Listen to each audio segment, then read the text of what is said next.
Good evening সবাইকে। আজ হলো 3 আগস্ট সোমবার। আজকের সন্ধ্যার বিশেষ বিশেষ খবর হলো, অনুপ্রবেশকারী সন্দেহে কেউ গ্রেফতার হলে তাকে সরাসরি পুশব্যাক।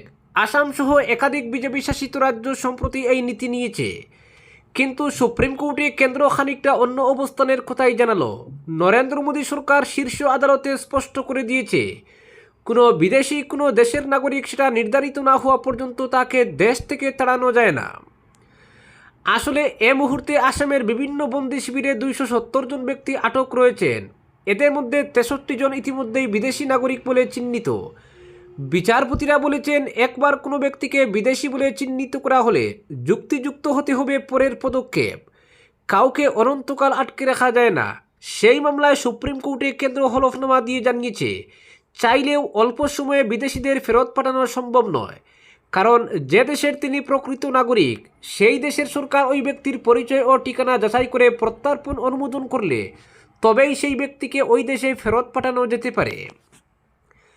কেন্দ্র জানিয়েছে, কোনো বিদেশির নাগরিকত্ব অজানা থাকলে বা যাচাই করা না গেলে তাকে নিজ দেশে ফেরত পাঠানো যায় না, সেই দেশের দূতাবাস যদি না সেই ব্যক্তির পরিচয় নিশ্চিত করে। সরকার জানাচ্ছে, কোনো বিদেশি নাগরিকের বিরুদ্ধে ফৌজদারি মামলা না থাকলেই তাকে বিদেশে ফেরত পাঠানো যেতে পারে, তবে সেটা একমাত্র সেই দেশ তার পরিচয় নিশ্চিত করলেই। সমস্যা হলো, আসামে যারা আটকে আছেন তাদের অধিকাংশেরই পরিচয় নিশ্চিত করেনি বাংলাদেশ। বেআইনি অনুপ্রবেশ নিয়ে মোদী সরকারের নীতি স্পষ্ট, কোনোভাবেই অনুপ্রবেশ বরদাস্ত করার পক্ষে নয় নতুন দিল্লি। সমস্যা হলো, ভারতে যেসব অনুপ্রবেশকারী চিহ্নিত হয়ে আটকে রয়েছে তাদের ফেরানোর ক্ষেত্রে প্রতিবেশীদের থেকে সহযোগিতা পাওয়া যাচ্ছে না। অপরদিকে স্কুল ও তার আশেপাশে কোনো জাঙ্ক ফুড বিক্রিতে নিষেধাজ্ঞা জারি করল মহারাষ্ট্র সরকার। স্কুল চত্বর এবং তার 50 মিটারের মধ্যে অতিরিক্ত চর্বি, ট্রান্স ফ্যাট, চিনি ও লবণযুক্ত খাবার বিক্রি, বিতরণ কিংবা বিজ্ঞাপন দেওয়া যাবে না। শিশুদের মধ্যে স্বাস্থ্যকর খাদ্যাভ্যাস গড়ে তুলতেই এই পদক্ষেপ বলে জানানো হয়েছে। তবে শিশু বিশেষজ্ঞদের মতে শুধু নিষেধাজ্ঞাই যথেষ্ট নয়, সচেতনতা এবং স্বাস্থ্যকর বিকল্পের সহজলভ্যতা প্রয়োজন। মহারাষ্ট্র প্রশাসন সূত্রে জানা গিয়েছে, সরকারি অনুদানপ্রাপ্ত ও বেসরকারি সব ধরনের স্কুলের ক্ষেত্রেই এই নির্দেশ লাগু করতে হবে। সেই সঙ্গে স্কুলগুলিকে তাদের ক্যাম্পাস থেকে অস্বাস্থ্যকর খাবার সরিয়ে ফেলতে হবে। একই সঙ্গে ফলমূল, শাকসবজি, শস্য, ডাল ও দুগ্ধজাত খাবারের প্রাপ্যতা বাড়াতে উৎসাহিত করতে হবে। প্রসঙ্গত, ভারতে শিশুদের স্থূলতা নিয়ে ক্রমবর্ধমান উদ্বেগের কারণে এই পদক্ষেপ নেওয়া হয়েছে।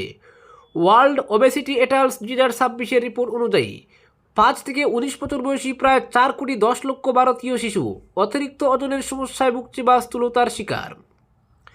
মহারাষ্ট্রে ন্যাশনাল ফ্যামিলি হেলথ সার্ভের তথ্যে দেখা গেছে, 5 বছরের কম বয়সী শিশুদের মধ্যে 4.3% অতিরিক্ত ওজনের সমস্যায় ভুগছে, যেখানে জাতীয় গড় হার 3.4%।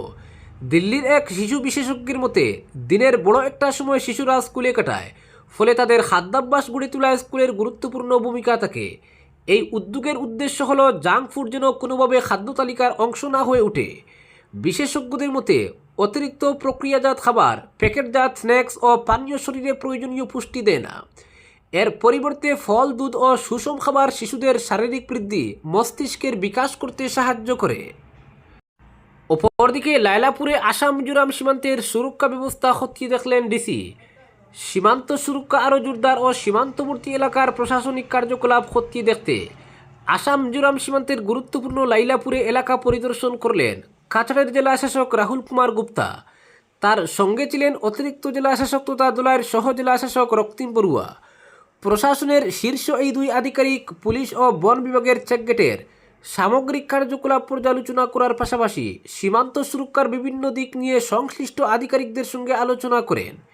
সীমান্তে মোতায়েন সুরক্ষা বাহিনীর প্রস্তুতি, নজরদারি ব্যবস্থা ও চৌকির কার্যক্ষমতা সম্পর্কে বিস্তারিত তথ্য নেন জেলা শাসক। বর্তমানে ওই চেকগেটে আসাম পুলিশ ও কেন্দ্রীয় রিজার্ভ পুলিশ বাহিনীর 147 নম্বর ব্যাটালিয়নের জওয়ানরা সীমান্ত সুরক্ষার দায়িত্ব পালন করছেন। প্রশাসনিক সূত্রে জানানো হয়েছে, এই পরিদর্শনের মাধ্যমে সীমান্ত এলাকার সুরক্ষা ও আইন শৃঙ্খলা বজায় রাখার ক্ষেত্রে সরকারের অগ্রাধিকার আরও একবার স্পষ্ট হলো।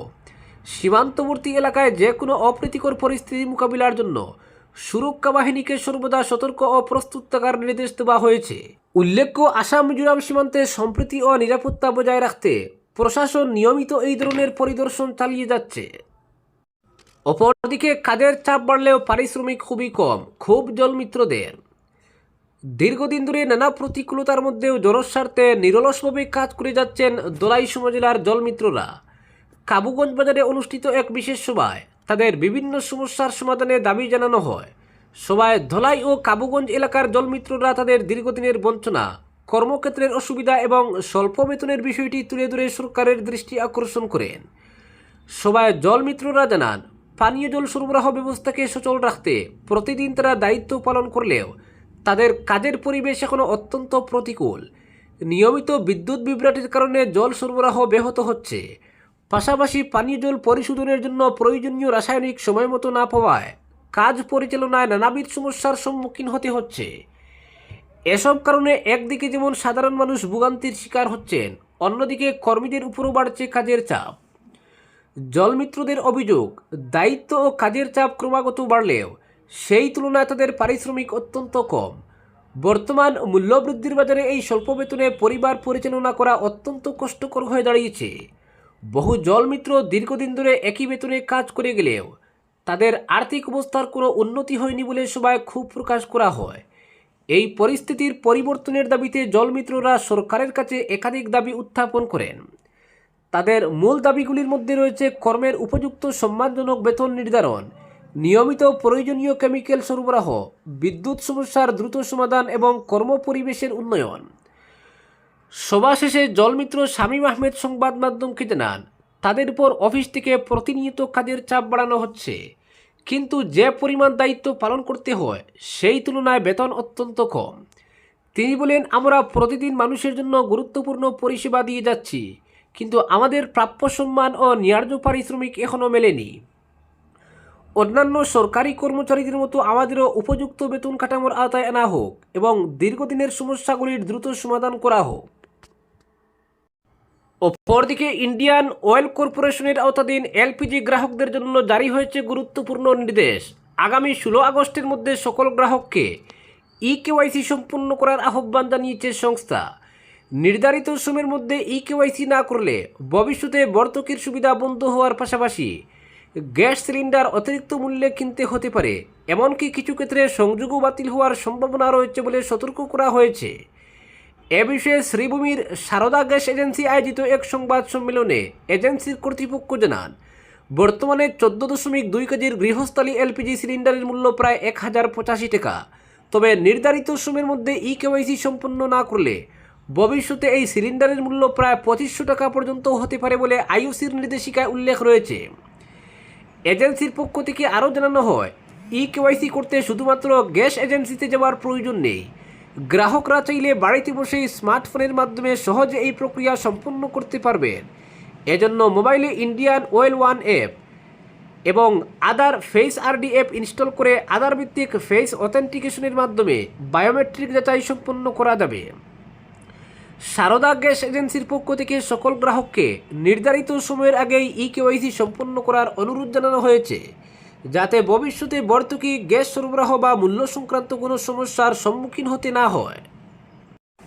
অপরদিকে দীর্ঘদিন ধরে বেহাল অবস্থায় পড়ে থাকা শিলচর কালাইন সড়কের ভাঙ্গারপাড় বাজার এলাকার বিশাল আকারের গর্তগুলো অবশেষে ব্যক্তিগত উদ্যোগে ভরাটের কাজ শুরু হয়েছে।